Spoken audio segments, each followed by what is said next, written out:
long as she don't have to change, she's good. But when she has to change and be better, oh my God. Doesn't that contradict your statement then, Prototype? Lost. Doesn't that contradict about earlier? Yeah. So I had to let him walk into it, bro. What you mean? What contradict? Tell me the statement that contradicted. I'm gonna let Lost talk to you about it. Go ahead, Lost. Listen, earlier we talked about making sure you find somebody who's done the homework. You know what I'm saying? And then you're saying that women don't like guys who are better than them at certain things. Well, I challenge men to make sure that they have women who show are spiritually fit, you know? And while they're always they expect the husband to do all the work.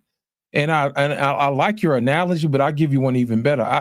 I'll raise your physical fitness and I'll raise it to financially fitness. Why do you think women always want a man that makes more money than them? You know what I'm saying? And why do you think they hate it when those same guys who are financially fit say, hey, look, when you gonna bring your 50%? Well, they already know they're financially out of shape. And that's the main reason why they don't like the 50-50 conversation, if we're being honest here. And that's the same reason why women always say they want a godly man, but they don't walk a godly lifestyle. You see what I'm saying? Everybody wants a godly man until a godly man shows up, until a man of God shows up. So I have to agree with you on that one. But as far as we're concerned, we should not lower our bar because of somebody else's wants and needs. You know, I have a directive. You know, I talk to God and we already got a plan on what my wife is supposed to be like. So when she shows up, I know what she sounds like. I know she's done the work. She's shown me she's done the work. And she's shown me that she's not adverse to working out financially and spiritually. Carson, what you got? Wow, everybody gave really good answers. If I could just try to add maybe one or two things to it. I would say one of the major pressures that husbands face is the fact that we are often victimless and that we are often uncelebrated, just to be honest with you.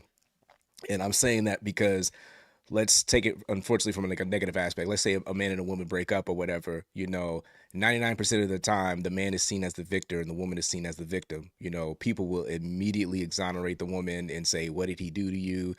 And then you got some like lame men, you know what I'm saying, who will automatically take a woman's side. And we don't live in a society where people try to get both sides of a story. It's always like the woman went out there and like, what is 99% of the time when a woman gets out there and says that we broke up, we say, he cheated on me. It's like, never mind, you cheated on him 8 million times. Never mind, he probably didn't even cheat on you. You're just lying because, people will believe it, So I often feel like men are often like, we're always the victor. We can never be the victim. And then it's like, the truth of the matter is, even in a healthy relationship, men are often going to times go uncelebrated. And that's really challenging, from a statistical standpoint.